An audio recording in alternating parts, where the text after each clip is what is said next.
जिच्या कुशीतून हिंदवी स्वराज्याचं देखणं स्वप्न निर्माण झालं त्या राजमाता जिजाऊ. ज्या महापुरुषानं ते देखणं स्वप्न आपल्या अथक परिश्रमानं, कर्तृत्वानं आणि चारित्र्यानं सत्यात उतरवलं ते जाणते राजे छत्रपती शिवाजी महाराज. आणि तेच देखणं स्वप्न आपल्या खांद्यावर घेतलं, पेललं, सांभाळलं असे स्वराज्य रक्षक छत्रपती संभाजी महाराज. या तीनही महान विभूतींना सर्वप्रथम मानाचा मुजरा. ज्ञानेश्वरी आणि अभंगवाणी या दोन ग्रंथांच्या माध्यमातून अखंड महाराष्ट्राला नवे तर मानव जातीला अध्यात्माची आणि परमार्थाची खऱ्या अर्थानं ओळख करून देणारे संत श्रेष्ठ ज्ञानोबा माऊली आणि जगद्गुरु तुकाराम महाराज. म्हणून म्हटलं जातं, ज्ञान देवे रचियेला पाया, तुका झालासे कळस. अशा या महान संतांच्या पदस्पर्शाने पावन झालेल्या छत्रपती शिवाजी महाराजांच्या पदस्पर्शाने पावन झालेल्या महाराष्ट्र भूमीत आपण जन्म घेतला, याचा आपला सर्वांनाच सार्थ अभिमान आहे. मंडळी, आज 19 फेब्रुवारी 2026 छत्रपती शिवाजी महाराज यांची जयंती आणि त्याच कार्यक्रमासाठी आपण सिद्धिविनायक पार्क या ठिकाणी जमलेलो आहोत. तेलाशिवाय किंमत काय ती समईच्या वातीला, तेलाशिवाय किंमत काय ती समईच्या वातीला, पाण्याशिवाय किंमत काय ती जमिनीच्या मातीला, धारेशिवाय किंमत काय ती तलवारच्या पातीला, आणि छत्रपती शिवाजी महाराज आणि त्यांच्या विचारांशिवाय पर्याय नाही या महाराष्ट्राच्या मातीला आणि मराठी माणसाला सुद्धा. ज्या व्यक्तीचं, ज्या कुमारिकेचं या ठिकाणी व्याख्यान आहे तिच्याबद्दल थोडंसं बोलू इच्छितो. प्राजक्ता रमेश शेलवले, गाव नढई, अत्यंत हुशार आणि हरहुन्नरी मुलगी. आता तिच्या व्याख्यानातून ती ज्यावेळी व्यक्त होईल त्यावेळी आपल्याला तिचं व्याख्यान आणि तिचं बोलणं आणि ती काय आहे हे कळेलच. पण तिच्याबद्दल सांगायचं तर पहिलीपासून 10वी पर्यंत पहिला क्रमांक तिचा ठरलेला आहे. गेल्या 2 वर्षांपूर्वी द्रोणा फाउंडेशननं आयोजित एक वक्तृत्व स्पर्धा होती आणि ठाणे जिल्ह्यातून ती प्रथम आली होती. 51,000चं बक्षीस तिला मिळालं होतं. काव्य स्पर्धा असो, निबंध स्पर्धा असो, वक्तृत्व स्पर्धा असो, प्रत्येक स्पर्धेमध्ये तिचा पहिला नंबर आजही कुठे गेलेला नाहीये.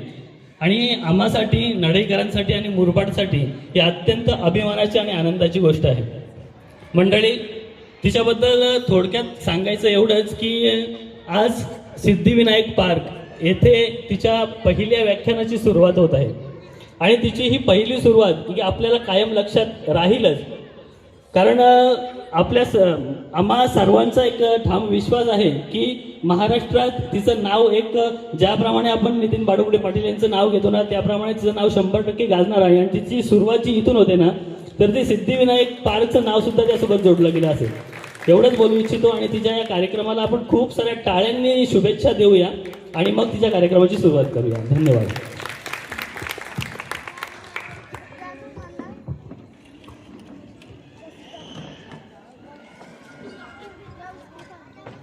हॅलो.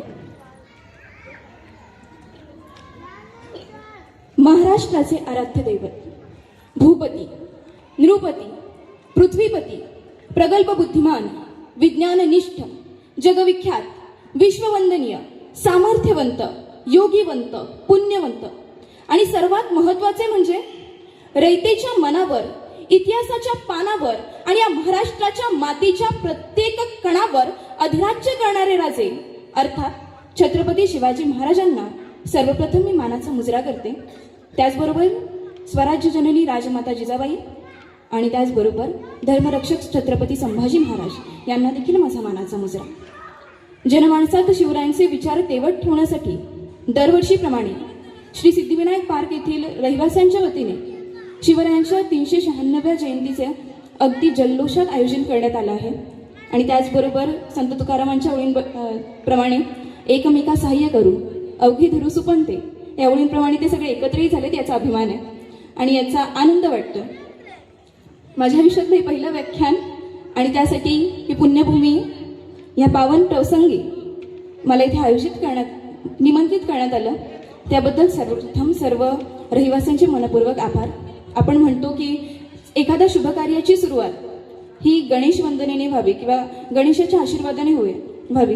आणि माझं एक किती मोठं भाग्य आहे की जे व्याख्यान, जे शिवधनुष्य मी आज पेलायला निघाले त्याची सुरुवात आज श्री सिद्धिविनायक पार्क सोसायटी या सोसायटीतून होते. म्हणजे ज्याच्या नावातच गणेश आहे माझ्या व्याख्यानाचा श्री गणेश सुद्धा इथूनच होतोय, याबद्दल खरंच मला कौतुक वाटते की आणि एक मनातून मी स्वतःला पुण्यवान समजते.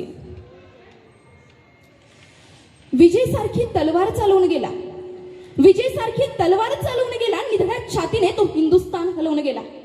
अरे विजय सारखी तलवार चालवून गेला, निधड्या छातीने तो हिंदुस्थान हलवून गेला. स्वर्गात गेल्यावर ज्याला देवांनीही चुकून मुजरा केला, असा एक मर्द मराठा शिवबा या महाराष्ट्राच्या मातीत होऊन गेला, या महाराष्ट्राच्या मातीत होऊन गेला. छत्रपती शिवाजी महाराज हे महाराष्ट्राचं एक अविनाशी सामर्थ्यच आहे. रवी रश्मी कणा नयेक काढिता निराळा या संत तुकोबारायांच्या ओळींप्रमाणे जसं सूर्यापासून सूर्याचं तेज हे वेगळं केलं जाऊ शकत नाही ना, अगदी त्याचप्रमाणे या महाराष्ट्राच्या जीवन धर्मापासून, या महाराष्ट्राच्या श्वासापासून छत्रपती शिवाजी महाराज हे नाव वेगळं करणं अहो शक्यच नाही. मुळात आज या महाराष्ट्राच्या मातीत जन्मलेल्या मुलाला सांगावं लागत नाही की छत्रपती शिवाजी महाराज कोण होते, कारण जन्मताच इथली माती त्याच्या मनामध्ये छत्रपती शिवाजी महाराज हे नाव सुवर्ण अक्षरांनी कोरून ठेवते. 19 फेब्रुवारी 1630 या दिवशी महाराष्ट्राच्या मातीत एका धगधगत्या सूर्याने जन्म घेतला, ज्याने संपूर्ण महाराष्ट्र उजळला, आणि तो अंगार अर्थात छत्रपती शिवाजी महाराज. मंडळी, क्रिकेटचे सामने पाहत असताना ना या मातीने या माणसाने अनेक शतक अर्धशतक पाहिली, पण या महाराष्ट्राचं जीवनकाल घडवणारं, हे महाराष्ट्र फुलवणारं एकमेव अर्धशतक 450 वर्षापूर्वी या महाराष्ट्राच्या मातीत घडलं. आणि ते अर्धशतक म्हणजे 19 फेब्रुवारी 1630 ते 3 एप्रिल 1680 हा 50 वर्षांचा कालखंड. आणि या पर्वाचं नाव आहे शिवपर्व. मंडळी, कोण होते शिवराय आणि काय महात्म्य त्यांचं की गेली 400 वर्ष त्यांची ख्याती ऐकून, त्यांची ख्याती गाऊन ही माती थकतच नाहीये. तर छत्रपती शिवाजी महाराज कोण होते आणि काय होते याचं महात्म्य त्यांच्या नावातच आहे. 36 हत्तींचे बळ असणारे, त्रस्त मुघलांना करणारे, परत न फिरणारे, तिन्ही लोकात गजणारे, शिस्तप्रिय, वाणिज्य तेज, जिजाऊचे पुत्र, महाराष्ट्राची शान, हार न मानणारे, राज्याचे हितचिंतक, जनतेचा राजा म्हणजेच छत्रपती शिवाजी महाराज. मंडळी, कधी विचार केला काय फरक पडला असता या महाराष्ट्राच्या मातीला जर शिवराय कधी जन्मालाच आले नसते तर काय बिघडलं असतं? तर अगदी थोडक्यात सांगायचं म्हणजे ना, ते नसते ना तर आपण भिकेला लागलो असतो. आपल्या पिढ्या जुलमांच्या बेड्यात अडकून पडल्या असत्या. माता भगिनींच्या डोक्यावरती पदर सुरक्षित नसता. माणसांचा सोडा तिथे देव सुद्धा सुरक्षित नसता. आज या महाराष्ट्राच्या मातीत मंदिरावरती कळस, अंगणात तुळस आणि त्या तुळशीला पाणी घालणारी आमची माता भगिनी सुरक्षित आहे, याचं कारण छत्रपती शिवाजी महाराज. आणि याच सन्मानार्थ समर्थ रामदास स्वामी काय सुंदर लिहितात पहा ना. या भूमंडळाच्या ठाई धर्म रक्षी ऐसा नाही, महाराष्ट्र धर्म राहिला काही, राजे तुम्हा कारणे. आणि शिवरायांची ही ख्याती फक्त या महाराष्ट्रापुरतं मर्यादित नाहीये बरं का. संपूर्ण देश किंबहुना संपूर्ण जगाला त्यांनी वेड लावलं. आणि याचं एक छोटंसं नमुनाच द्यायचा झाला, एक छोटंसं उदाहरण द्यायचं झाला तरी एका प्रश्नाचं उत्तर द्या. भारत देश किती मोठा आहे हो आपला? आपला भारत देश किती मोठा आहे? जास्त डोक्याला ताण नका देऊ. तब्बल 32,64,282 किलोमीटर व्यास आहे आपल्या भारत देशाचा. या 32,64,282 किलोमीटर मध्ये 29 राज्य, 6 प्रमुख धर्म आणि 6 वंशिक समूह, 6,400 जाती जमाती, 1600हून अधिक बोलीभाषा, हजारो संस्कृती, पंथ, 316 दशलक्ष कुटुंब आणि 140 कोटींपेक्षा जास्त लोकसंख्या. इतका मोठा आहे आपला भारत देश. आणि या भारत देशाला 75 वर्षापासून ज्या महान ग्रंथाने एकत्र बांधून ठेवले त्या महान ग्रंथाचं नाव म्हणजे संविधान. आणि या संविधानाचे शिल्पकार डॉक्टर बाबासाहेब आंबेडकर काय म्हणतात बघा. मी हे संविधान लिहू शकलो कारण माझ्या समोर छत्रपती शिवाजी महाराजांचा इतिहास होता. छत्रपती शिवाजी महाराजांनी घडवलेलं स्वराज्य माझ्या समोर होतं. आणि याचं कारण म्हणजे इतिहासाच्या पानावरचा असा एकमेव राजा ज्यांनी वतनदाराचं पद, पैसा, जमीन ह्या सगळ्या गोष्टी जुगारून त्यांची पात्रता त्यांची एबिलिटी ह्या गोष्टी लक्षात घेत त्यांना राज्यकारभारात स्थान दिलं. असा जगाने इतिहासाच्या पानावरती पहिलेला एकमेव राजा. त्यांनी राजेशाहीत रयतेचं राज्य चालवलं, अर्थात लोकशाही आणली. आणि याच्याच सन्मानार्थ जे आपलं मूळ संविधान आहे ना, त्या संविधानाचं 11वं प्रकरण आहे, government of Indian ministry and external affairs म्हणून. या 11व्या प्रकरणाच्या अगदी सुरुवातीलाच पान क्रमांक 141ला छत्रपती शिवाजी महाराजांचं एक भव्य असं चित्र रेखाटण्यात आलं. आणि ते चित्र रेखाटणारे होते शांतिनिकेतनचे कलाकार. म्हणजे जगातल्या सगळ्यात मोठ्या लोकशाहीच्या पानावरती, जगातल्या सगळ्यात मोठ्या लोकशाहीच्या सगळ्यात मोठ्या संविधानाच्या पानावरती माझ्या राजाचं झळकणारं चित्र साक्ष देते की लोककल्याणकारी राजा कसा असावा. ज्याच्या पायाशी भारतभरातील सगळे पुरावे येऊन थांबतात, तो संविधान स्वतःच एक पुरावा आहे की माझा आदर्श छत्रपती शिवाजी महाराज आहे. मग माझ्या राजाच्या पराक्रमांचा यापेक्षा मोठा पुरावा मी अजून कोणता द्यायचा आहे. आणि हेच लोककल्याणकारी रयतेचे राजे समजून घेण्यासाठी आज आपण इथे जमलो. आज आपण या सगळ्या गोष्टी खूप ऐशोआरामात जगतोय. सगळं खूप छान वाटतं आपल्याला. आपल्या लाईफमध्ये हवेत तेवढ्या गोष्टी लक्झरी म्हणतो आपण त्याला, त्या सगळ्या गोष्टी आहेत. पण 400 वर्षापूर्वी या महाराष्ट्राच्या मातीला या सगळ्या गोष्टी देणं खरंच सोपं नव्हतं. मुळात स्वातंत्र्य ही संकल्पनाच उगवणं खूप कठीण होतं. महाराष्ट्रातील 450 वर्षापूर्वीचा काळ, जेव्हा आम्हाला जनावरांपेक्षाही नीच वागणूक दिली जात होती. तोंड असून मुका, कान असून बहिरा, डोळे असून आंधळा आणि माणूस असून परकीय सत्तेच्या पखाली बैल होऊन माणूस जगत होता.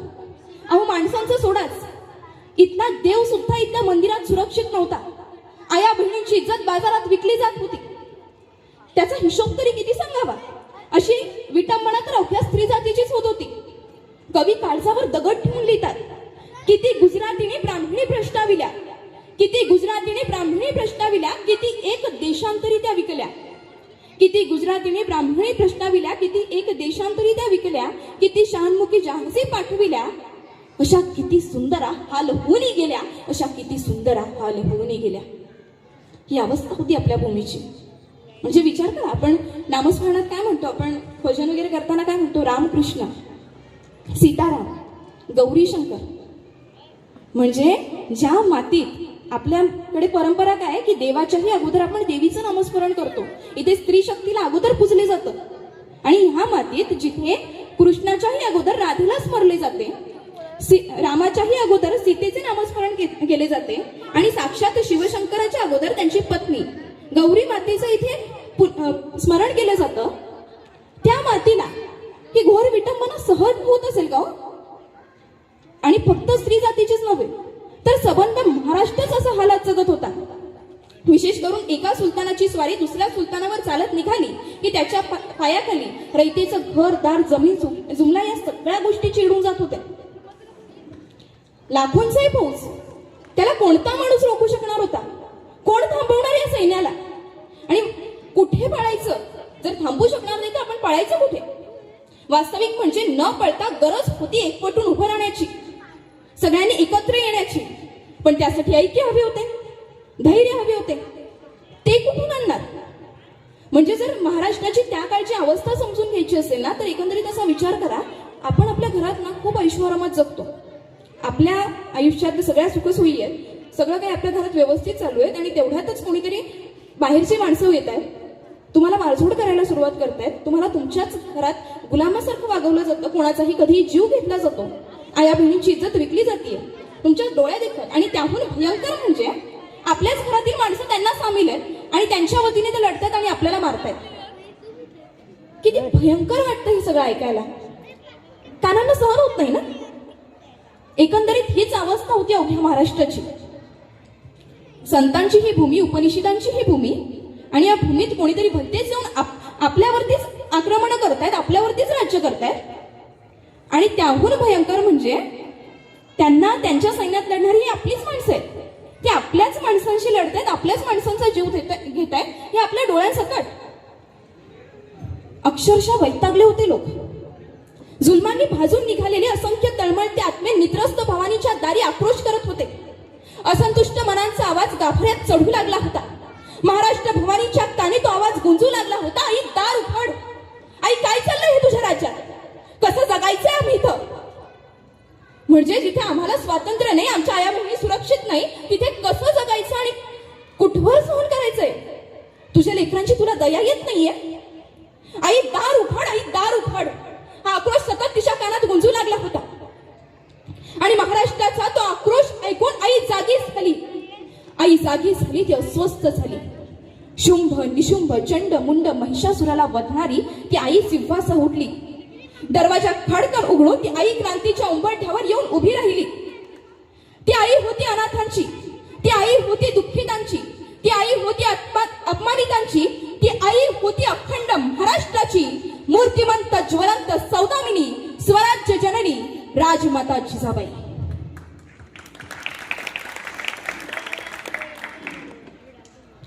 मंडळी, आता महाराष्ट्राचे रूप पालटणार होते.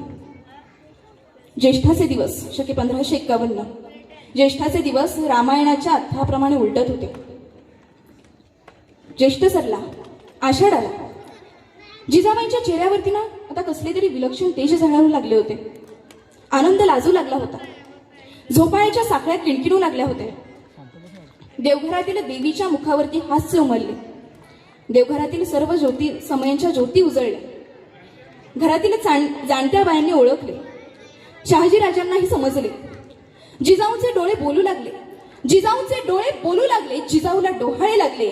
महाराष्ट्राच्या मातेला जिजाबाईला डोहाळे लागले. वृक्षवेली अंगणात सडे शिंपू लागल्या. रिमझिम रिमझिम त्याही बरसू लागल्या. शहाजीराजे आनंदले.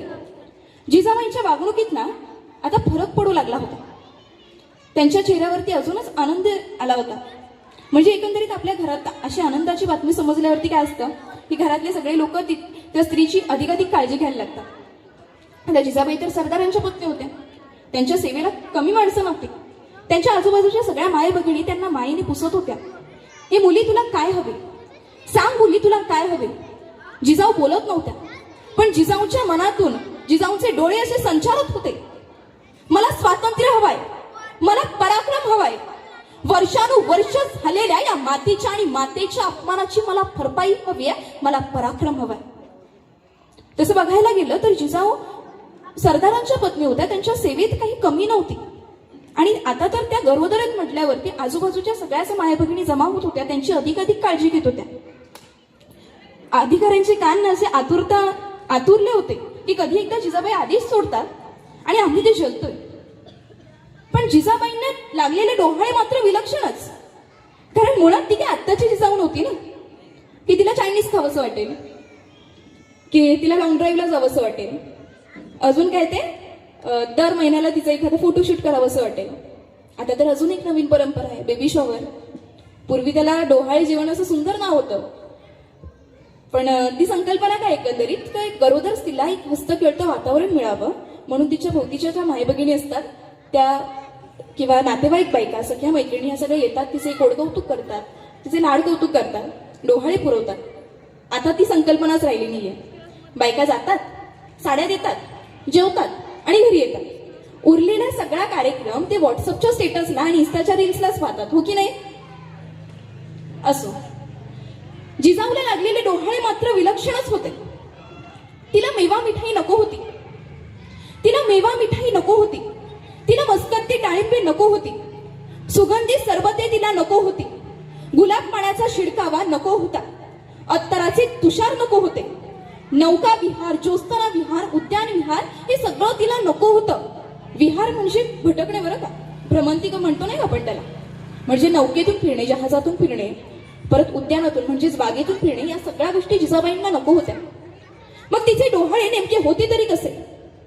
तर माझ्या महाराष्ट्राच्या माय भगिनींनाच कानाचे पडदे उघडे ठेवून जिजाबाईंचे डोहाळे ऐका. तिला हत्तीवर बसावेसे वाटू लागले. तिला हत्तीवर बसावेसे वाटू लागले. डोंगरांवरचे किल्ले चढून जाऊन ते पहावेसे वाटले. सोन्याच्या तख्तावर बसावे आणि डोक्यावरती उंच शुभ्र छत्र लिहून मोठमोठी दाने करावी असे तिला फार फार वाटू लागले. उंच उंच ध्वज उभारावे आणि नौबती चौकड्यांचा दंडनाट ऐकावा अशी इच्छा तिच्या मनात उत्पन्न होऊ लागली होती. धनुष्यबाण, भाला, तलवार इत्यादी शस्त्रे घ्यावीत आणि अंगावरती चिलखत लिहून लढाया लढाव्या अशी विलक्षण लालसा तिच्या मनात निर्माण होऊ लागली होती. मोठमोठ्या लढाया लढाव्या आणि गड जिंकावेत, किल्ले जिंकावेत, विजय मिळवावा असे डोहाळे जिजाबाईंना होऊ लागले होते. आणि सर्वात विलक्षण म्हणजे तिला वाघावर बसावेसे वाटू लागले होते. अगदी तुळजा भवानीप्रमाणे शस्त्र घेऊन खरंच असे डोहाळे लागावे सुभद्रेलाच, खरंच असे डोहाळे लागावे पार्वतीलाच. मंडळी, खरं तर हे डोहाळे, गर्भसंस्कार या सगळ्या गोष्टी ना इतक्या खोलात जाऊन सांगण्याचं कारण म्हणजे काय माहितीये, आपल्या संस्कृतीत ना मानव जीवनात 16 संस्कार सांगितले गेले आणि त्यातला अत्यंत महत्वाचा असा संस्कार म्हणजे गर्भसंस्कार. आणि या गर्भसंस्काराचं खूप महत्व आहे आपल्या संस्कृतीत. आणि याचा एक पुरावा की हे खरंच इतके महत्वाचे असतात का, तर खरंच असतात. आणि याचा एक पुरावा द्यायचा झाला तर महाभारतातला एक प्रसंग सांगावासा वाटू लागतो की कुरुक्षेत्रावरच्या युद्धावेळी फक्त एकाच योद्धाला गुरुवर्य द्रोणाचार्यांनी रचलेलं चक्रव्यूह भेटण्याची कला अवगत होती. तो वीर योद्धा म्हणजे अर्जुन पुत्र वीर अभिमन्यू. आता अभिमन्यूला ही कला अवगत कशी झाली, तर अभिमन्यूची माता सुभद्रा ज्यावेळी गरोदर होती त्यावेळी श्रीकृष्णाने ही कला तिला शिकवली. आणि हे शिकवलं ते सुदैवाने तेव्हा सुभद्रा गरोदर असताना आणि अभिमन्यू तिच्या पोटात वाढत होता. त्यामुळे अभिमन्यूने त्या सगळ्या गोष्टी ऐकल्या आणि त्यामुळे त्याला समजलं की चक्रव्यूह कसं भेदायचं. पण दुर्दैवाने सुभद्रेचा डोळा लागल्यामुळे ती कला अर्धवट राहिली आणि त्याच्यामुळे पुढे महाभारत घडलं. म्हणजे असं तर एकंदरीत गर्भसंस्काराचं इतकं महत्व आहे की त्यावेळेस मूल ह्या सगळ्या गोष्टी शिकत असतं. आणि जिजाऊंनी ह्या सगळ्या गोष्टी जाणल्या होत्या. त्यांच्या डोक्यात महाभारताचे अध्याय फडफडत होते आणि कुरुक्षेत्र घुमत होतं. या मातेने गरोदरपणापासून चक्रव्यूह रचण्याची नवे फक्त सैतानांनी रचलेलं चक्रव्यूह नाही तर वाट वाकडी करून येणाऱ्या सैतानासाठी चक्रव्यूह रचण्याची कला देखील आऊसाहेबांनी अगदी गरोदरपणापासून शिवरायांना शिकवली होती. म्हणजे किती महान आहे ती माता, खरंच पदस्पर्श करावे ते मातेचे. महात्मा गांधींचं एक सुंदर वाक्य आहे की स्त्री एक उत्कृष्ट समाजसेविका आहे, कारण तिच्या गर्भात या देशाचं प्रगतशील भवितव्य घडवण्याची ताकद आहे. आणि महाराष्ट्राचं भविष्य जिजाऊंच्या पोटात वाढत होतं हे अखंड महाराष्ट्राचं भाग्य आहे. 700 वर्षापूर्वीच्या गुलामगिरीच्या छाताड्यावर पाय रोवून स्वराज्य नावाचं वटवृक्ष उभारलं गेलं. ही ताकद आहे एका स्त्रीच्या पराक्रमाची, होय ही ताकद एका स्त्रीमधल्या ममत्वाची. आणि म्हणून म्हणावीसे वाटते, थोर तुमचे कर्म जिजाऊ उपकार कधी न पिटणार. थोर तुमचे कर्म जिजाऊ उपकार कधी न पिटणार. चंद्र सूर्य असेपर्यंत तुमचे नाव कधी न मिटणार. तुमचे नाव कधी न मिटणार. 9 महिने 9 दिवस महाराष्ट्राचं भवितव्य जिजाऊंच्या गर्भात वाढत होतं. फाल्गुनाची पौर्णिमा आली. शिवनेरी गडावरती होळीचा उत्सव आनंदात साजरा करण्यात आला. आता गडावरती एका सुरक्षित खोलीत बाळंतपणाची सर्व व्यवस्था करण्यात आली होती. आता दाटली होती उत्सुकता. फाल्गुन वैद्य तृतीया शके 1551 पहाट उगवली. घटकांमागून घटका गेला. जिजाऊंच्या पोटात कळा येऊ लागला. जिजाऊंना एका सुरक्षित खोलीत बाळंतपणासाठी नेण्यात आले. भीती, औत्सुक्य, आनंद सगळ्यांच्याच चेहऱ्यावरती दाटले होते. एक क्षण न असा एक तासासारखा जड जाऊ लागला होता. तितक्यातच बातमी हसत हसत ओठांवरती आली. किल्ला आनंदला नगारखान्यातले सनई चौघडी वाजू लागले. फाल्गुन वैद्य तृतीया शके 1551 19 फेब्रुवारी 1630 रोजी माझ्या जिजाऊची पुण्याई आली होती फळाला. माझ्या जिजाऊची पुण्याई आली होती फळाला. रायतेचा पोशिंदा माझा राजा जन्मला रे, माझा शिवबा जन्मला. अंधारात चाचपडणाऱ्या महाराष्ट्राला अशेचा नवीन किरण मिळाला. माझा राजा जन्मला रे, माझा शिवबा जन्मला. गडाचे तोंड साखरेहून गोड झाले. आऊसाहेबांच्या महालापुढे पखालीतून आणि थोदो घागरीतून धोधो धबधबणारे पाणी 12 वाटा वाहत निघाले. खळाळणारा ओघ वेशीला आला. ओघ वेशीला आला. पुत्र कुणाला झाला? पुत्र जिजाबाई साहेबांना झाला. पुत्र शहाजी राजांना झाला. पुत्र सह्याद्रीला झाला. पुत्र महाराष्ट्राला झाला. पुत्र या अखंड भारत वर्षाला झाला. उन्मत्त झालेल्या सैतानांनो तुमचा काळ जन्माला आला. या मातीत स्वराज्य फुलवण्याकरता, पुन्हा एकदा अन्यायाचा ऱ्हास करण्याकरिता जणू पुन्हा एकदा कृष्णच जन्माला आला. जणू पुन्हा एकदा कृष्णच जन्माला आला. होय कृष्णच. कारण कृष्णाचं गीतेतील वचन आहे, यदा यदा हि धर्मस्या ग्लानिर्भवति भारतम अभ्युत्थमानं धर्मस्या तदात्मानं सृजाम्यहम्.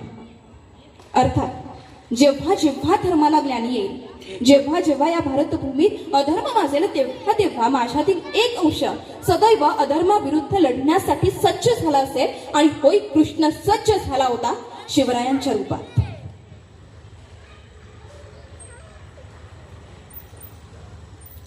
खरं तर सांगू, मला ना हेवा वाटतो तो या महाराष्ट्राच्या भूमीचा, जिथे आपण जन्माला आलो. म्हणजे ज्या भूमीने हिंदवी स्वराज्याच्या संस्थापकाला आपल्या अंगाखांद्यावरती खेळवले, त्या भूमीचा खरंच हेवा वाटतो. म्हणजे विचार करा ना, जेव्हा शिवराय बागडत असतील, जेव्हा शिवराय जन्माला आले, ते इथे बागडत असतील, खेळत असतील या भूमीत, तेव्हा ही माती सुद्धा आनंदाने म्हणत असणार नाही का, हा सुख सोहळा स्वर्गीय नाही. धन्य झाली असेल ती माती त्या दिवशी. आणि खरं तर आपण स्वतःला पुण्यवान समजायला पाहिजे. संत तुकारामांचे वाक्य आहे, जन्मोजन्मी आम्ही बहुपुण्य केले म्हणून विठ्ठले कृपा केली. खरंच आमचे जन्मोजन्मीचे काहीतरी पुण्य असणार म्हणून आम्ही या महाराष्ट्राच्या भूमीत जन्म घेतला, या उपनिषदांच्या वेदांच्या भूमीत जन्म घेतलाय. आणि या महाराष्ट्राच्या भूमीचं खरंच गुणगान गावं तितकं कमीच आहे. त्यासाठी एक शाहीर खूप सुंदर म्हणतात, राकेट देशा कणखर देशा दगडांच्या देशा प्रणाम माझा घ्यावा ही श्री महाराष्ट्र देशा. भीमा वरदा कृष्ण कोयना भद्रा गोदावरी एकपणाचे भरती पाणी माती शाखागरी. यापुढे टाळ्यांची जोड लागली तर सुंदर होईल. योग्यांची अन संतांची भक्तांची माळकऱ्यांची ही देवदेशन धर्मासाठी प्राण वेचणाऱ्यांची, योद्धांची अन वीरांची तलवारीच्या पाटाची, देशाचे रक्षण करण्यासाठी जीव खर्चणाऱ्यांची ही भूमी सप्तसुरांची, रंगांची अष्टकलांची, काव्याची शास्त्र विनोदाची ही भूमी साहित्याची. महाराष्ट्र भूमी ही जन्मभूमी ही कर्मभूमी ही अमुची, महावंदनीय ती प्राणप्रिय ही माय मराठी अमुची. ही माय भूमी ही जन्मभूमी ही कर्मभूमी ही अमुची, महावंदनीय ती प्राणप्रिय ही माय मराठी अमुची. सुंदर, अतिशय सुंदर. म्हणजे आपल्याला एक श्लोक शिकवला जातो की सकाळी उठल्या उठल्या आपण म्हणायला पाहिजे की समुद्रवसने देवी पर्वतस्तन मंडळी विष्णुपत्नी नमस्तुभ्यम पादस्पर्श क्षमस्व मे. अर्थात ज्या भूमीवरती आपण राहतो, ज्या भूमीने पर्वत सागर या सगळ्या गोष्टी आपल्याला दिल्या, त्या भूमीला दिवसातून एकदा तरी आपण तिच्यावरती पाय ठेवतो ना, मग आपण तिचे माफी मागायला पाहिजे, तिला एक नमन करायला पाहिजे की इतक्या सगळ्या गोष्टी तू देतेस आम्हाला. आपण तर डबल आभार मानायला पाहिजे. कारण ज्या मातीत छत्रपती शिवराय जन्मले, त्या मातीत आपण जन्माला आलोय, या मातीत ते घडले, त्या मातीत आपल्याला राहण्याचं भाग्य मिळतं. खरंच या महाराष्ट्राची माती खूप सुपीक आहे. इथे अनेक वीरांनी जन्म घेतला आणि त्या वीरांची मशागत इथल्या मातांनी आणि मातीने केली. आणि म्हणून या भारतवर्षाची आब राखली गेली. आणि म्हणून कदाचित आपण अभिमानाने असं म्हणतोय, दिल्लीचेही तख्त राखीतो महाराष्ट्र माझा. आता पुढे वळता वेळेस थोडे शिवरायांच्या युद्धनीतीबद्दल बोलूया. शिवरायांनी स्वराज्य हाती घेतल्यानंतर अगोदर शिवरायांनी खूप सूक्ष्म अभ्यास केला. अगदी बारीक सारीक गोष्टींचा अभ्यास होता शिवरायांचा. आणि त्यांचं निरीक्षण हे होतं की भारताचा गतकाळाचा इतिहास पाहता भारतीयांना शस्त्राने हरवणं कठीण होतं. म्हणजे परकीयांना कधी आपल्याला युद्धात हरवणं जमलंच नाही असं म्हटलं तरी चुकीचं ठरणार नाही, कारण आपल्या मनगटात जोरच इतका होता. पण व्हायचं काय, जिथे जिथे विषय धर्म आणि भावना यांचा येत गेला, तिथे तिथे भारतीय फार लवकर विरघळत. म्हणजेच लढण्यासाठी लागणारी शक्ती भारतीयांच्या मनगटात होती, पण जिंकण्यासाठी आवश्यक असलेली युक्ती आपण कधी वापरात आणली नाही. पण शिवरायांचा उगम झाला आणि हे भोळसट तत्वज्ञान मागे पडत गेलं. शिवरायांनी हे जाणलं की युद्ध ही बुद्धीच्या बळावरती जिंकली जातात. मुळात त्यांनी भावना आणि संवेदना या दोन गोष्टींमधला फरक ओळखला.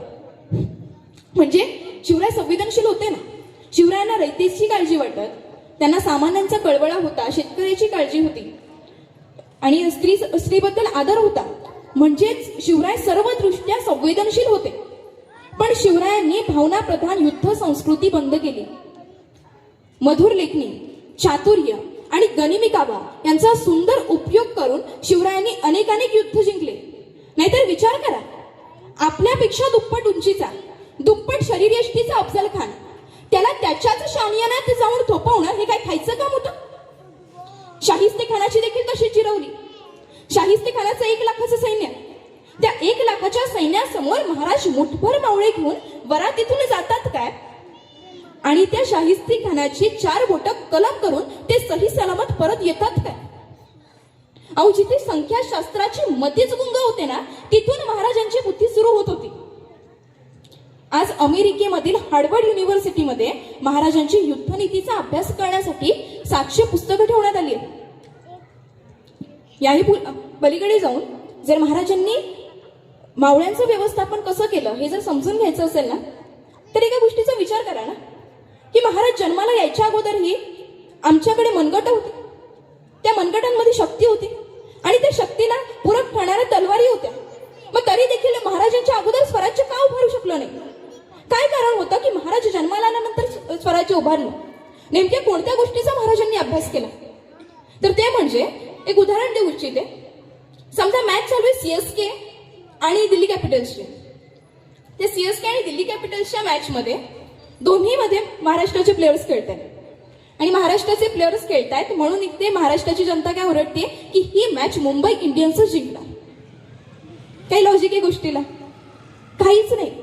म्हणजे मॅच चालू आहे दिल्ली आणि सीएसकेची, तिथे महाराष्ट्राचे प्लेयर्स खेळतात, उत्तम खेळतात, एकमेकाला हरवतायत, एकमेकाचे अगदी सुंदरच चालू आहे मॅच. फक्त प्लेयर्स महाराष्ट्राचे खेळतात म्हणून ती मॅच आपली होणार आहे का? मुळीच नाही. जर मॅचला आपलं करायचं असेल तर त्यासाठी प्लेयर्स खेळावे लागतील, टीम तिथे लढावी लागेल आणि टीम जर लढायची असेल तर त्यासाठी मुळात आपली टीम असणं गरजेचं आहे आणि तीच आमच्याकडे नव्हती. स्वराज्य उभारण्याकरता कुणी लढतच नव्हतं. आपलं स्वतःचं काहीतरी राज्य असावं अशी संकल्पनाच कोणाच्या डोक्यात नव्हती. ते तर दुसऱ्यांची चाकरी करण्यात धन्यता मानत होते आणि हीच गोष्ट महाराजांनी ओळखली. त्यांनी याच गोष्टी ओळखून त्यांना संघटित केलं आणि त्या पलीकडे जाऊन महाराजांनी या गोष्टी ओळखल्या की मावळ्यांचं शौर्य हे पाण्यासारखं आहे. होय, पाण्यासारखं. आपण पाण्यात बघा, प्रचंड सामर्थ्य असतं पाण्यात. की म्हणजे त्याच्या मनात आलं की समजा पावसाचे दिवस आले, पुराचे दिवस असतात, तेव्हा सगळं काही उद्ध्वस्त होतं ना.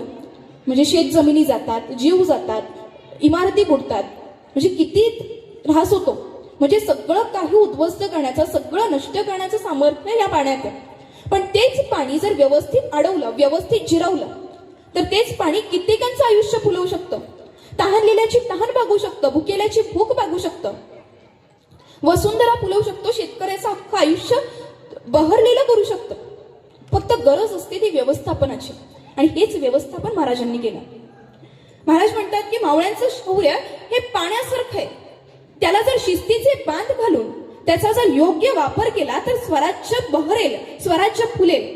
पण त्याच पाण्याने जर वेडी वाकडं वळणं घ्यायची सुरुवात केली, ते जर दिशाहीन गेलं तर तो संपूर्ण ऱ्हास केल्याशिवाय राहणार नाही. हे महाराजांचे विचार होते. असा विचार महाराजांनी त्या काळात केला आणि म्हणून खऱ्या अर्थानं स्वराज्य नावाचं वटवृक्ष उभारलं गेलं. आणि त्याही पलीकडे जाऊन घरच्यांसारखा जीव लावला महाराजांनी रयतेला आणि त्यांच्या मावळ्यांना. कारण महाराजांना माहित होतं जर माणसात प्रेमच नसेल तर माणसं एकत्र कशी येणार, आणि जर माणसंच एकत्र नाही आली तर कुठून घडणार हा सुशिक्षित समाज, कुठून घडणार स्वराज्य आणि कुठून येणार सुराज्य. आणि यासाठी महाराजांनी रयतेवरती, महाराजांनी आपल्या सैन्यावरती असेल त्यांना अतोनात जीव लावला, अतोनात विश्वास ठेवला त्यांच्यावरती.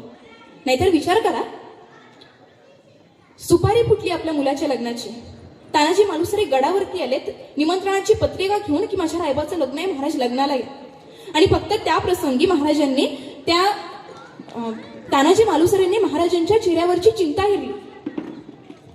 ती चिंता कसली तर मिर्झा राजे जयसिंग यांच्याबरोबर झालेल्या तहामध्ये 47 किल्ले स्वराज्याला द्यावे लागले होते मुघलांना. आणि त्या 47 किल्ल्यांपैकी एक किल्ला होता तो कोंढाणा. आता गोंधळासारखा बलाढ्य किल्ला स्वराज्यात परत कसा आणायचा याच्या चिंतेत महाराज होते. आणि ही चिंता फक्त तानाजी मालुसरे यांनी घेतली. दुसऱ्या क्षणाला स्वतःमधला बाप मागे सारून हा शिवरायांचा मावळा त्यांना म्हणतो काय, राजे तुम्ही चिंताच करू नका, राजे तुम्ही चिंताच करू नका, आधी लगीन गोंधळाचं आणि मग माझ्या रायबाचं. अहो रक्ताचा एक एक थेंब शिल्लक असेपर्यंत बाजी प्रभू खिंड लढवत होते. मुरारबाजी देशपांडे युद्धभूमीत लढवत होते. कुठून आलं हे बळ, कुठून आलं मनगटात हे सगळं बळ, हे करण्याची शक्ती, हा धीटपणा कुठून आला? तर हे सगळं होतं महाराजांनी निर्माण केलेल्या विश्वासापोटी, महाराजांनी निर्माण केलेल्या प्रेमापोटी. खरं तर छत्रपती शिवाजी महाराजांनी राज्यफोडी, कूटनीती या पलीकडे जाऊन काळाची पावले ओळखली आणि त्यानुसार स्वराज्याची बांधणी केली. आणि याचं एक उत्तम उदाहरण द्यायचं म्हणजे त्या दिवशी एक रील आली होती मोबाईलला. त्या रीलमध्ये काय होतं माहिती आहे, भारतीय नौदल असताना आपलं त्याचे जवान असे रिंगण करून उभे होते आणि त्या जवानांनी आपल्या ज्या डोक्यामधल्या पेट्रोल हॅट असतात बघा जवानाच्या डोक्यात, त्या अशा मध्ये ठेवल्या होत्या. आणि रिंगण करून उभं झाल्यानंतर राहिल्यानंतर श्री श्री श्री छत्रपती शिवाजी महाराज की जय असा जयघोष करत त्या भारतीय नौदलाच्या जवानांनी आपल्या पेट्रोल हॅट समोर, आपल्या युनिफॉर्म समोर अक्षरशः लोटांगण घातली. विचार करण्यासारखी गोष्ट आहे ना, की म्हणजे इथे आपल्या लेकरांनी 4 चांगली पुस्तकं वाचली की त्यांना खाली वाकायची लाज वाटते. इथे भारतीय नौदलाचे क्लास 1 ऑफिसर, भारतभरातून जे क्लास 1 ऑफिसर निवडले जातात ती लोक लोटांगण घालतात माझ्या राजासमोर. म्हणजे काय पराक्रम असेल शिवरायांचा. आणि त्यांनी असं का केलं ना, ही गोष्ट आधी समजून घ्या. पृथ्वीचा 71% भाग हा पाण्याने व्यापलेला आहे, बरोबर. आणि जर एखाद्या देशाने किंवा एखाद्या राज्याने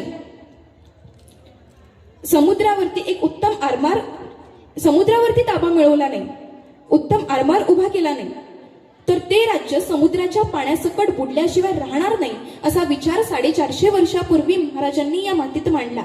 म्हणजे त्या राजाच्या प्रगल्भतेचा आपण अंदाजच बांधू शकत नाही.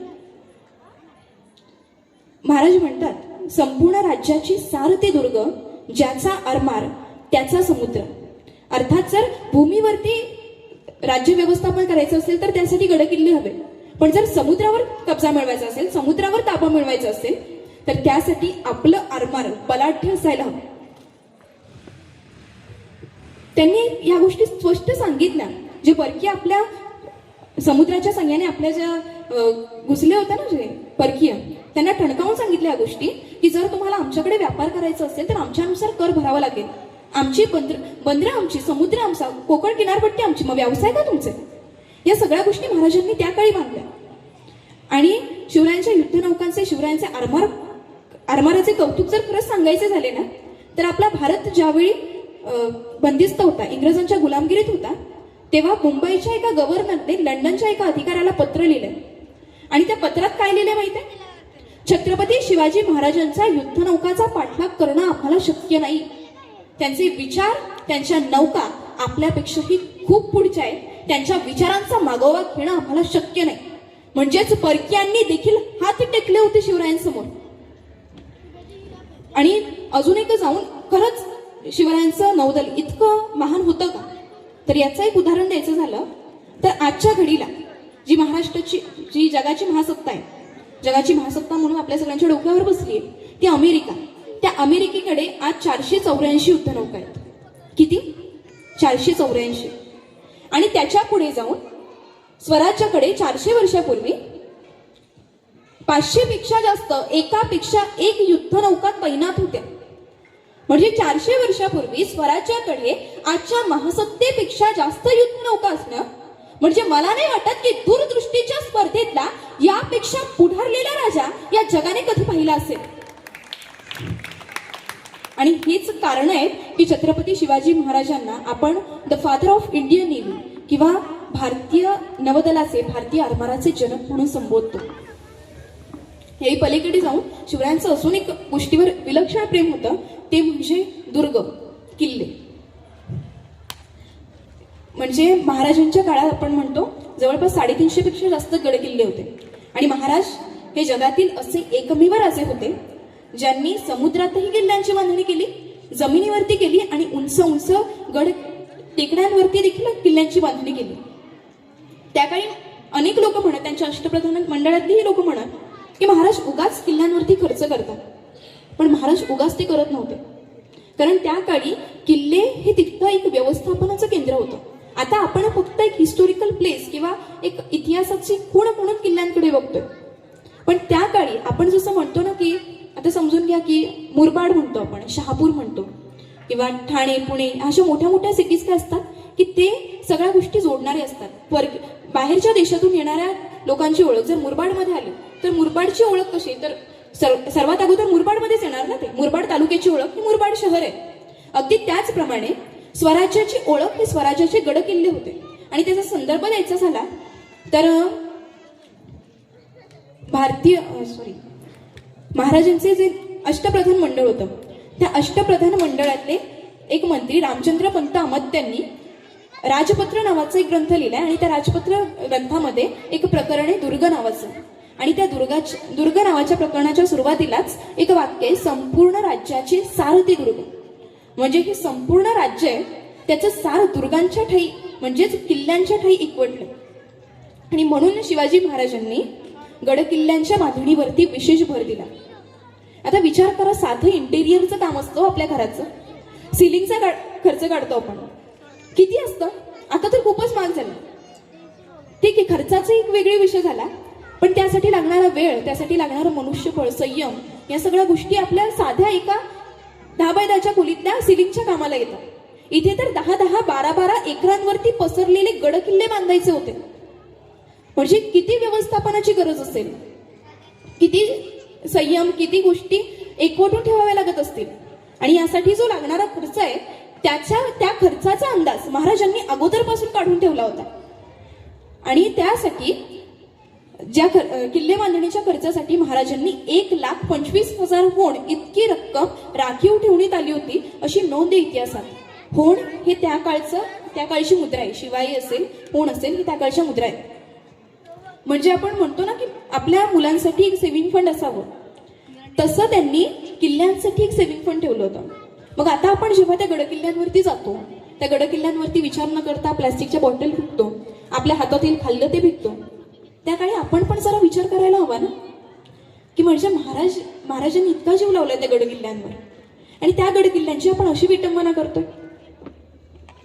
आणि फक्त युद्धनीती, राज्यनीती याच गोष्टी नाही बरं का, महाराजांची अर्थनीती सुद्धा तितकीच जबरदस्त होती आणि तितकीच बारकाईने शिकण्यासारखी. 750 किलोमीटरची समुद्रपट्टी आपल्या भारत देशाला. अर्थात म्हणजे आपण मिठाचे व्यापारीच, मिठाचे जनक आहेत, तरी सुद्धा स्वराज्याच्या काळात मीठ हे बाहेरच्या देशातून येत होतं. ही गोष्ट महाराजांनी जाणली. म्हणजे स्वराज्यातले लोक बाहेरचं मीठ जास्त आयात करत होते, पोर्तुगीजांचं मीठ जास्त खात होते, इंग्रजांचं मीठ खात होते. आणि असं काय, ह्याच गोष्टीचा महाराजांनी जेव्हा अभ्यास केला तेव्हा 2 गोष्टी निदर्शनास आल्या. की पहिली गोष्ट म्हणजे इंग्लंड किंवा त्या युरोपियन देशांमध्ये औद्योगिक क्रांती झाली होती, इंडस्ट्रियल रिव्हॉल्युशन झालं होतं. त्यामुळे त्यांच्याकडे एक टेक्निक उपलब्ध झाली होती की त्यांचं मीठ हे सफेद असायचं, त्याचं मीठ सफेद देखील असायचं. आणि त्यांच्याकडे त्या गोष्टी मशीनच्या साह्याने केल्या जात असल्यामुळे त्याचा खर्चही देखील कमी होत होता. पण आपल्याकडे काय होतं, हे सगळं अंग मेहनतीचं काम, आणि त्यानुसार आपल्याकडे इतकी टेक्नॉलॉजी त्यावेळेस विकसित झाली नव्हती. त्याच्यामुळे आपलं मीठ थोडंसं त्यांच्या प्रमाणात, त्यांच्या मिठाच्या पुढे कमी दिसायचं. या गोष्टी महाराजांनी केल्या. आणि त्यानंतर महाराजांनी मीठ शुद्धीकरण कसं करावं याच्या देखील प्रक्रिया लोकांना शिकवल्या. आणि एवढं करून देखील जेव्हा लोक मानल्या नाही, मिठाची किमती त्यांच्या कमी आहेत म्हणून आपण त्यांचं मीठ खायचं, ही गोष्ट महाराजांना पटत नव्हती. मग त्यामुळे त्यांनी काय केलं की जे परक्या देशांकडून जे मीठ होतं त्यांच्याकडे जास्त कर लावायला सुरुवात केली. त्याच्यामुळे आपलं मीठ स्वस्त वाटायला लागलं. आणि सुदैवाने स्वराज्य हे आपल्या कोकणातलं मीठ खायला लागलं. आणि त्याच्याही पलीकडे जाऊन आपण म्हणतो ना की आताच्या घडीला भ्रष्टाचार ही आपल्या देशाला लागलेली कीड आहे असं आपण म्हणतो ना. पण त्या भ्रष्टाचाराचं नियोजन करण्यासाठी वतनदारीतून वेतनदारीकडे आणणारे राजे म्हणजे छत्रपती शिवाजी महाराज. कारण वतनदार काय करायचे, रयतेकडून कर गोळा करायचे, त्यातला बरा मोठा भाग आपल्याकडे ठेवायचे आणि त्यानंतर तो कर राजांकडे द्यायचे. पण राजांनी यामध्ये काय निरीक्षणास आलं की वतनदार मधल्यामध्ये भ्रष्टाचार करताय आणि त्या वतनदाराचा मधल्यामध्ये भ्रष्टाचार बंद करण्यासाठी जो कर होता, जो थोड्याफार प्रमाणात रयतेसाठी स्वराज्यासाठी आकारला जात होता, तो कर डायरेक्ट राजांकडे जमा व्हावा आणि त्यानंतर वतनदारांना त्यांचे वेतन देण्यात येते. एवढंच नाही तर अर्थनीतीत महाराजांच्या म्हणजे राज्याच्या इतिहासात असा एकमेव राजा आहे की ज्यांनी सीमेवर लढणाऱ्या सैन्याचे आणि शेतकऱ्यांचे घाम कष्टाचे मोल जाणले आणि ते जेव्हा शहीद होत होते तेव्हा त्यांच्या घरदाराची जबाबदारी घ्यायला सुरुवात केली.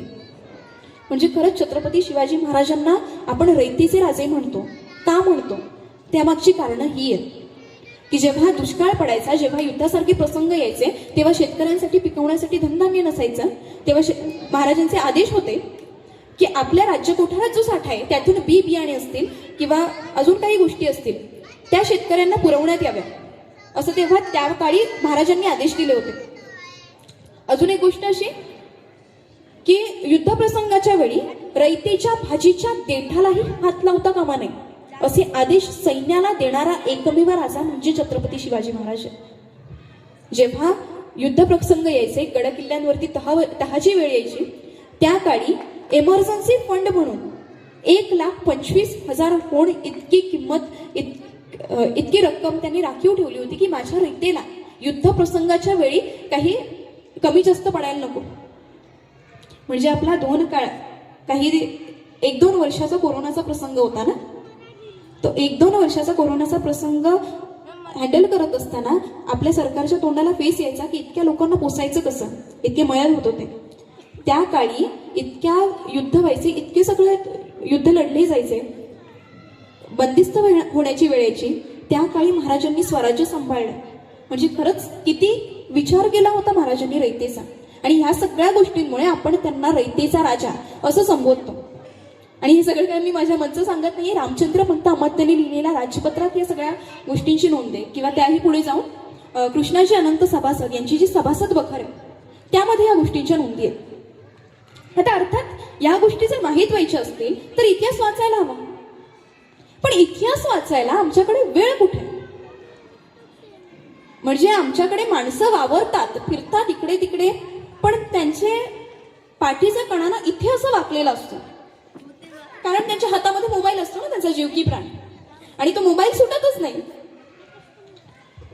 आता या मोबाईलचा विषय अचानक काढण्याचं कारण म्हणजे एका प्रश्नाचं उत्तर द्या. तुमच्यासोबत कधी असं घडतं का? तुमचं मोबाईलवर ना काहीच काम नसतं, अगदी काहीच काम नसतं, पण तरी सुद्धा ना एखाद्या चुंबकाकडे आपण खेचले जातो नाही का? अगदी तसाच तुमचा हात मोबाईलच्या दिशेने जातो आणि त्याला अनलॉक करतो आणि उगाच स्क्रोल करत बसतो. झाले कसं कधी असं? मी सांगते ना, तो प्रत्येक माणूस ज्याच्या हातात मोबाईल आहे ना, तो प्रत्येक जण आज दिवसाला सरासरी 2600 वेळा आपला स्वतःचा फोन अनलॉक करतोय. किती? 2600 वेळा तुम्ही तुमच्या मोबाईलच्या स्क्रीनचा लॉक उघडताय. संख्या लहान नाहीये ही. आणि त्याही पलीकडे जाऊन आता एक रिपोर्ट प्रसिद्ध झालाय की कोरोना नंतर एक सामान्य माणूस आपल्या दिवसातील तब्बल 7 तास सोशल मीडियाचा वापर करतोय. किती? 7 तास. म्हणजे इतकं सुंदर जग दिलंय आपल्या देवाने.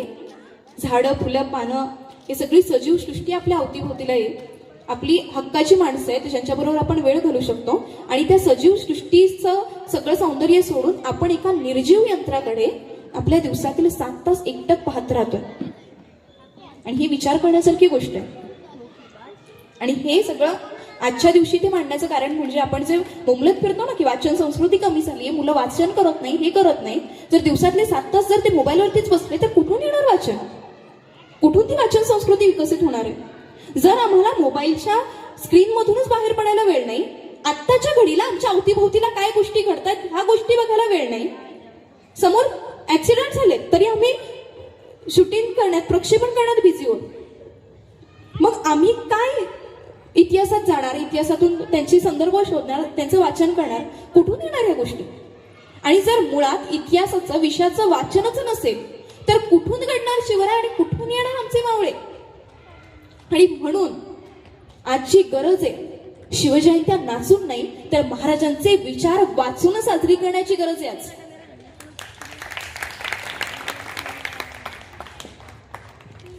अजून एक गोष्ट म्हणजे मला असं समजलं की ते शिक्षक मंडळी जास्त आहेत, बरोबर का? असं त्यांच्यासाठी एक प्रश्न, पूर्वी मुलं लेक्चर किती तास ऐकायची? 1 तासाचे लेक्चर असायचे पूर्वी, बरोबर? म्हणजे कधी कधी म्हणजे शिक्षकांच्या किंवा विद्यार्थ्यांच्या मनात असलं की ते 2-2 तासापर्यंत लेक्चर चालायचे. म्हणजे मी 4थीला असेपर्यंत तरी आमच्या वेळी की ते इतिहासाचे लेक्चर आम्ही 2-2 तासाचे ऐकले.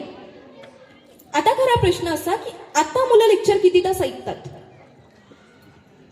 15 मिनिटं, जास्तीत जास्त 15 मिनिटं मनापासून लेक्चर ऐकतात. कारण मी सुद्धा एक विद्यार्थिनी, मला सुद्धा या गोष्टींचा अनुभव आहे.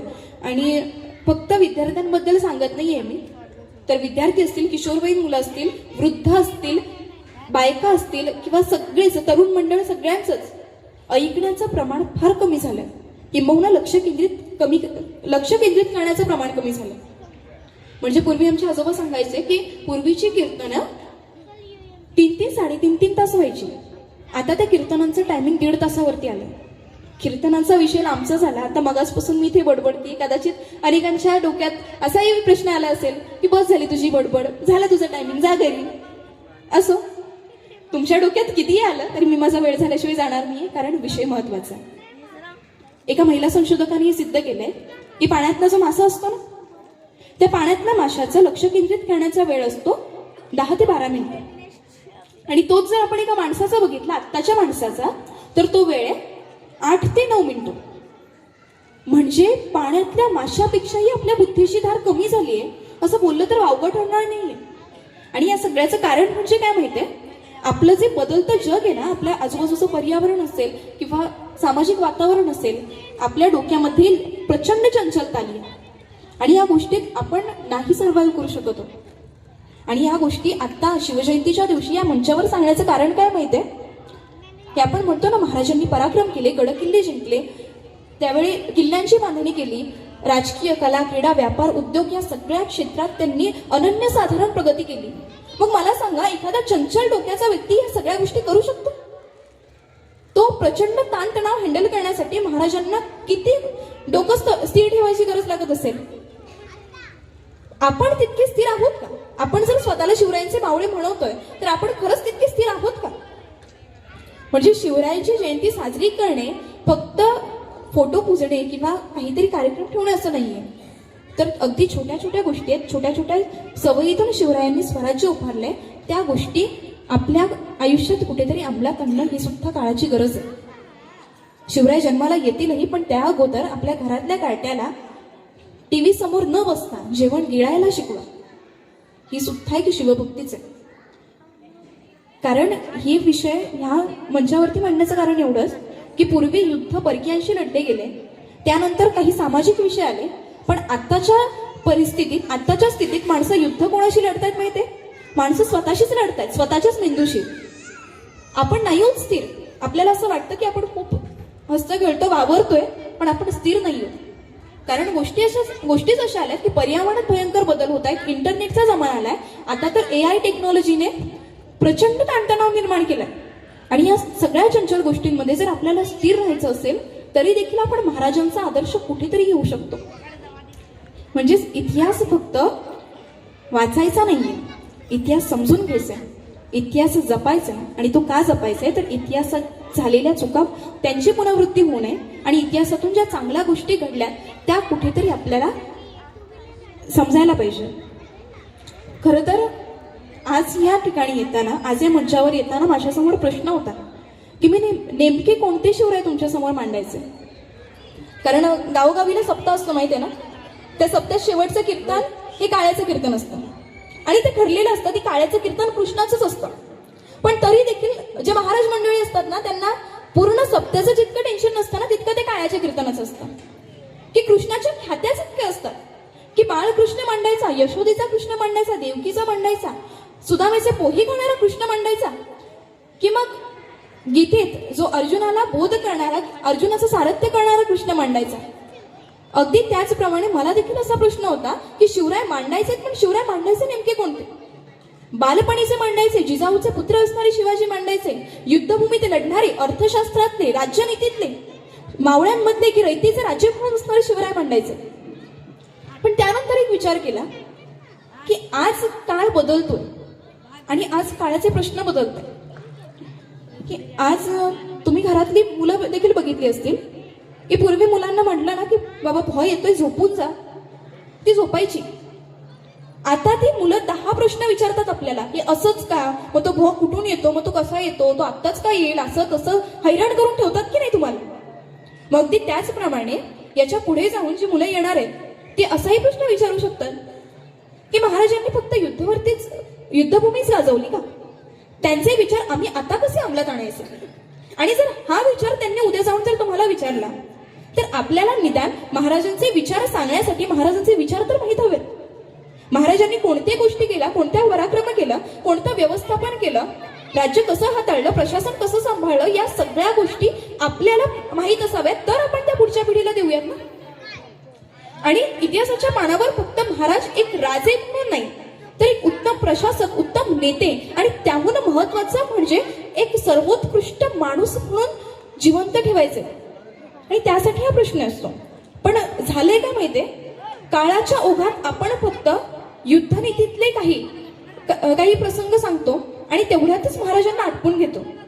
त्या पलीकडे जाऊन महाराजांची राज्यनीती असेल, त्याचं राजकारण केलं जातं आणि अर्थनीती हा तर कोणी विषयही काढत नाही. त्याच्यामुळे एका पर्टिक्युलर लिमिटेड स्त्रोत असतो ना तेवढेच महाराज आपल्यापर्यंत पोहोचले. आता परकीय देशांमध्ये जसं मी सांगितलं, अमेरिकेमध्ये आज 700 पुस्तकं आहेत महाराजांवरती अभ्यास करायला. त्याचप्रमाणे जगाच्या पाठीवरती सगळ्यात जास्त पुतळे असणारे राजे म्हणजे छत्रपती शिवाजी महाराज. मग त्या दृष्टीने आपण महाराजांचे विचार समजून घेण्यासाठी किंबहुना ते वापरात आणण्यासाठी किती पद्धतीने प्रयत्न करतोय याचा आपण स्वतःला प्रश्न विचारायला हवा. आज महाराजांची ही भूमी, ज्या मातीत महाराजांनी सांगितलं, जेव्हा कल्याणच्या सुभेदाराला नजराणा म्हणून महाराजांसमोर उभं करण्यात आलं तेव्हा महाराज काय म्हणतात, अशीच आमची आई असती सुंदर रूपवती, आम्हीही सुंदर झालो असो तो वदनी छत्रपती. म्हणजे परक्या स्त्रीमध्ये माता शोधणारा एकमेव राजा या जगाने पाहिला आणि ते होते छत्रपती शिवाजी महाराज. छत्रपती शिवाजी महाराज हे इतिहासाच्या पानावरचे असे एकमेव राजे होते ज्यांच्या दरबारात स्त्री नाचवली नाही तर वाचवली गेली. आणि त्याच महाराजांच्या भूमीत आज दर 4 मिनिटाला एक बलात्कार होतो. आता जस्ट मी कार्यक्रमासाठी निघताना एक बातमी आली होती टीव्हीवरती, 3 वर्षाच्या चिमुकलीवर बलात्कार झाला शिरूरमध्ये. किती भयानक गोष्टी आहेत या. आणि तेव्हा महाराजांनी या गोष्टी नसत्या सहन केल्या, मग आपण आज का सहन करतोय. महाराज म्हणायचे की त्यांचे विचार हे की पराक्रम हा पुरुषाचा दागिना आहे आणि लज्जा ही स्त्रीचा दागिना आहे. आणि जर स्त्रीची लज्जा, स्त्रीचा हा दागिना राखण्याचं सामर्थ्य जर पुरुषाच्या पराक्रमात नसेल तर तो पुरुष स्वराज्यात नकोच. स्वराज्यात काय, तो या जगात राहण्याच्या देखील लायकीचा नाही, असे विचार होते शिवरायांचे. पण त्या दृष्टीने आपण खरंच त्या गोष्टी आत्मसात करतोय का. तेही असेल, आता पर्यावरणाचा मुद्दा उपस्थित केला जातो. आज एक निर्व्यसनी माणूस साधारणपणे अवतीभोवती वावरत असताना दिवसाला 3 सिगारेट ओढतो, इतकी आपली हवा प्रदूषित आहे. पण त्या काळी जेव्हा पर्यावरण संवर्धनाचा मुद्दा की जेव्हा उपस्थित नव्हता, त्या काळी शिवाजी महाराजांनी आपल्या आज्ञापत्रात लेख लिहून ठेवलाय ज्याच्यात असं आहे की अनावश्यक कारणाने झाडं तोडू नये किंवा पाण्याचं व्यवस्थापन कसं करावं याची सूचना शिवाजी महाराजांनी रयतेला दिल्या. म्हणजे महाराजांनी दूरदृष्टीतला किती विचार करून ठेवलाय.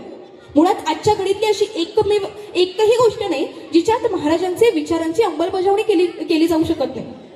आणि म्हणूनच पण काय होतं की आपण जर या गोष्टी वाचल्याच नाही, समजल्याच नाही तर होईल काय माहितीये, शिवजयंती परंपरा म्हणून साजरी होत राहील पण शिवरायांचे विचार ते कधी पुढच्या पिढीपर्यंत पोहोचणारच नाही. आणि याला कुठेतरी जबाबदार आपण असू. आणि म्हणूनच आजच्या दिवशी एक कळकळीने विनंती करते, शिवरायांना डोक्यावर घेऊन नाचा. खरंच शिवरायांना डोक्यावर घेऊन नाचा, कारण आपला राजा आहे, आपली संस्कृती, आपला अभिमान आहे. कळू दे जगाला शिवजयंती. शिवरायांना डोक्यावर घेऊन नाचा, पण त्याचबरोबर ही देखील गोष्ट लक्षात ठेवा की शिवरायांना डोक्यात घेऊन वावरायला जर आपण शिकलो तर पुढचा येणारा प्रत्येक दिवस आपल्यासाठी शिवजयंती म्हणून साजरा होणार आहे. आणि ही गोष्ट आपण लक्षात ठेवूया, कारण शिवराय फक्त एक व्यक्ती नाहीये, ते संस्कार आहेत जे एका माणसाने एका पिढीने दुसऱ्या पिढीपर्यंत अभिमानाने आनंदाने पोहोचवायला हवे. मुळात 450 वर्ष, ज्या 400 वर्ष ही माती ज्या राजाचं गुणगौरव गाऊन थकतच नाहीये, ते महाराजाला एक तासाच्या व्याख्यानात मांडणं म्हणजे माझ्यासाठी ते सूर्याचं तेज मोजण्यासाठी सारखंच आहे. की सूर्याचं तेज तरी कसं मोजायचं, आपण त्याला कसं तोलायचं, आपण पण फक्त सांगू शकतो ते अफाट आहे, अविराट आहे. तर या संपूर्ण व्याख्यानाचा एक सारांश जर काढायचा झाला ना तर 400 वर्षापूर्वी कवी कलशांनी त्याला एक उत्तम शब्दात शब्दबद्ध केलंय, गीताच्या पर्याय.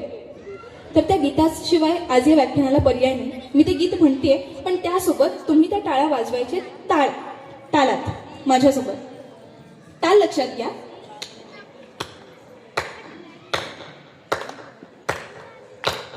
सुरुवात करू शकता.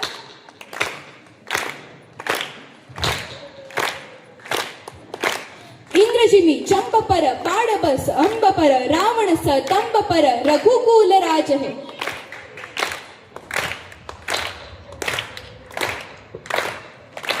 पौण बारी बाह पर संभुरती नाह पर जो सहस्त्र बाह पर राम द्विज राज है. हृदयात माऊली रैते ससावली खडकोट राऊली शिवशंकर हा. भक्तीची मंत्रणा युक्तीची यंत्रणा गडदुष्ट धुर्षणा प्रलंकर हा. संतास रक्षितो शत्रूनी खंडितो भावंड भावना संस्थापितो ऐसा युगे युगे स्मरणीय सर्वदा माता पिता सखा शिवभूपतो. द्रुम दंड पर चीता मृग शुंड पर भूषण वितुंड पर जैसे मृगराज है. पौन बारी दाह पर संभुरती नाह पर जो सहस्त्र बाह पर शेर शिवराज है. जय भवानी जय भवानी जय भवानी. गीतात एक थोडीशी मिस्टेक झाली, पण सांभाळून घ्या. असो. रामाहुनही साधा वेळी वज्रासम कठोर. रामाहुनही साधा वेळी वज्रासम कठोर थेट सूर्य पेटवेल असा दिवा पुन्हा होणे नाही. रामाहुनही साधा वेळी वज्रासम कठोर थेट सूर्य पेटवेल असा दिवा पुन्हा होणे नाही.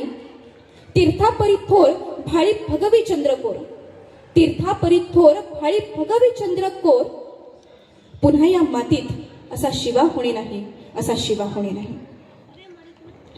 खरं तर माझ्या आयुष्यातलं, माझ्या करिअरमधलं हे माझं पहिलं व्याख्यान आणि ते व्याख्यान या सोसायटीत झालं. आणि असंही नव्हतं की पूर्वीपासून अशी तयारी करून ठेवली होती की या वर्षी व्याख्यान करायचे किंवा या दिवशी करायचे. हे सगळं एका निवळ योगायोग म्हणून जोडून आलं. आपल्या मुरबाडमध्ये मुरबाड कला व क्रीडा महोत्सवच्या स्पर्धा आयोजित केल्या जातात. त्या स्पर्धेमध्ये मी खुल्या गटातील स्पर्धक होते आणि तेव्हा तिथे माझा प्रथम क्रमांक आला होता वक्तृत्व स्पर्धेत. त्या स्पर्धेचं परीक्षण शिवव्याख्याते ऋषिकेश खाडे सर यांनी केलं होतं. आणि ते ऋषिकेश खाडे सर शिवव्याख्याते आहेत. 350 पेक्षा जास्त व्याख्याने केलेत त्यांनी. आणि तेव्हा त्यावेळेस त्यांनी नंबर घेऊन मला असं सांगितलं की तू व्याख्यान करू शकतेस, तुझ्याकडे लकब आहे, तू ट्राय करायला हरकत नाही. आणि मला काही दिवसानंतर त्यांचा फोन आला की प्राजक्ता तुला ह्या ठिकाणी व्याख्यान करायचं आहे. म्हणजे मी थोडी घाबरली होते की कसं जमणार म्हणून. पण त्यानंतर सोसायटीतून फोन आला आणि त्यावेळी ते टेक्निकल गोष्टींविषयी बोलू लागले. म्हटलं बाकी सगळं राहू द्या, तुमच्या मंडळींना अगोदर सांगा जी व्याख्यान करणारी मुलगी आहे ती 11वीची आहे आणि तिचं हे आयुष्यात तिचं पहिलंच व्याख्यान आहे. कारण मला भीती होती की समोरच्या माणसांचा रिस्पॉन्स कसा येईल. कारण शेवटी किती झालं तरी व्याख्यान, शिवव्याख्यान हे खूप मोठं शिवधनुष्य आहे. व्याख्यात्याची ओळख असते की त्याचा अभ्यासदांड असावा, शिवविचारांचे भरपूर काही त्याला मुखोद्गत अशा गोष्टी असाव्यात. आता त्या सगळ्या क्रायटेरियामध्ये मी बसते की नाही या सगळ्या गोष्टी ठरवण्याचा अर्थात तुमच्या हातात होत्या सगळ्या गोष्टी. तर तेव्हा मला रिस्पॉन्स असा आला की मुली घरचं समजून कर, असा समज की घरचाच कार्यक्रम आहे, आम्ही सगळी घरचीच मंडळी आहोत, बिनधास्त कर. आणि ते एका वाक्यावरती की घरचं समजून कार्यक्रम कर, कारण जिथे घरचं आपलेपणा असतो ना तिथे भीती नसते. आणि आज बघा या व्याख्यानाच्या निमित्ताने 2 चांगल्या गोष्टी घडल्या. एक पहिलं म्हणजे माझ्या आयुष्यातलं पहिलं शिवव्याख्यान तर झालंच, पण त्याबरोबर घरच्यांसारखं सांभाळून घेणारी आपली म्हणावी तशी एवढी सगळी माणसं मला मिळाली. म्हणजे खरंच ह्या व्याख्यानाच्या निमित्ताने मी एक नवीन कुटुंबच सोबत घेऊन जाते असं म्हणायला काही हरकत नाही. आणि त्याचसोबत एक माझा आनंद द्विगुणित करणारी अजून एक गोष्ट म्हणजे अशी की महाराष्ट्रभरातून आंतरराष्ट्रीय स्तरावरती जगभरातील एक मी सावरकर नामक एक स्पर्धा आयोजित केली जाते पुण्याच्या ट्रस्टतर्फे, स्वानंद ट्रस्टतर्फे. तर त्या स्पर्धेत लहान मुलांपासून 60 वयोगटापर्यंत सगळी मंडळी असतात. तर त्या ऑनलाईन स्पर्धा घेण्यात आली होती. त्या स्पर्धेत जगभरातील ज्या नागरिकांमध्ये ते 7 प्रथम क्रमांकाचे स्पर्धक निवडले गेले आणि त्या स्पर्धेत काल मला कॉल आला होता की माझा प्रथम क्रमांक आहे.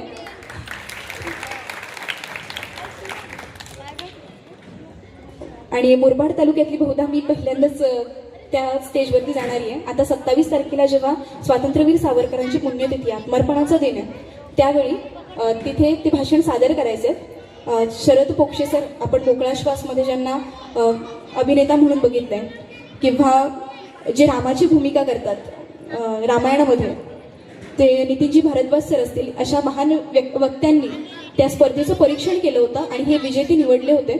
आणि मी स्वतःला खरंच खूप भाग्यवान समजते की या स्पर्धेत विजयी क्रमांक मिळू शकले. खरं तर श्री गणेशाच्या नावातच सगळं असतं.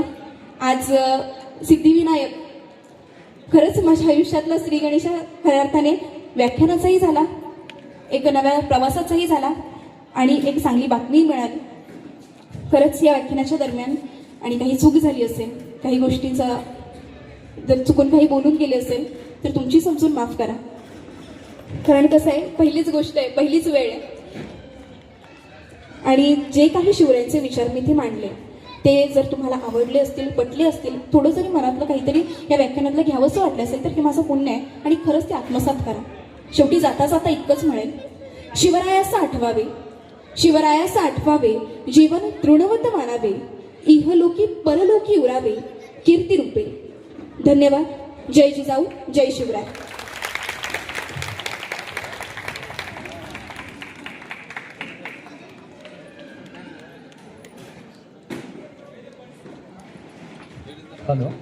हॅलो. सिद्धिविनायक पार्क विंग एच्या महिला मंडळाकडून प्राजक्ता रमेश शेरवले यांच्यासाठी 500 रुपयांचं एक पारितोषिक त्यांनी दिलं. खूप खूप धन्यवाद.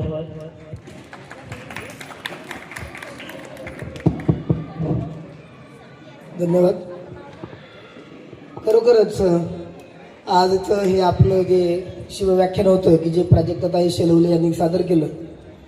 प्राजक्ता, तुझं आमच्या सोसायटीच्या वतीनं खरोखर खूप खूप आभार, अभिनंदन तुझं आणि त्या स्पर्धेमध्ये जिंकल्याबद्दल आणि कौतुकसुद्धा. खूप सुंदर असं सादरीकरण तू केलेलं आहेस. यानंतर मी आपल्या सोसायटीच्या सर्व सदस्यांना, त्याचप्रमाणे महिला भगिनींना विनंती करतो की त्यांनी स्टेजवर यायचं आहे. आपण प्राजक्ताताईचं शाल, श्रीफळ आणि सन्मान देऊन त्यांचं स्वागत करणार आहोत, त्यांचा आभार व्यक्त करणार आहोत. सर्वांनी या, पुढे या. मगाशी ज्या आल्या होत्या त्यांनी यायचं आहे, पुढे या. चला. पुन्हा एकदा नरेश यशवंत भोईर यांच्याकडून प्राजक्तासाठी 500 रुपयांचं पारितोषिक. विशेष करून सूचना आलेली आहे की सर्व महिलाच त्यांचा सत्कार करणार आहेत, त्याच्यामुळे महिलांनी या. महिला सभासदच सत्कार करणार आहेत, त्यांनी स्टेजवर यायचं आहे.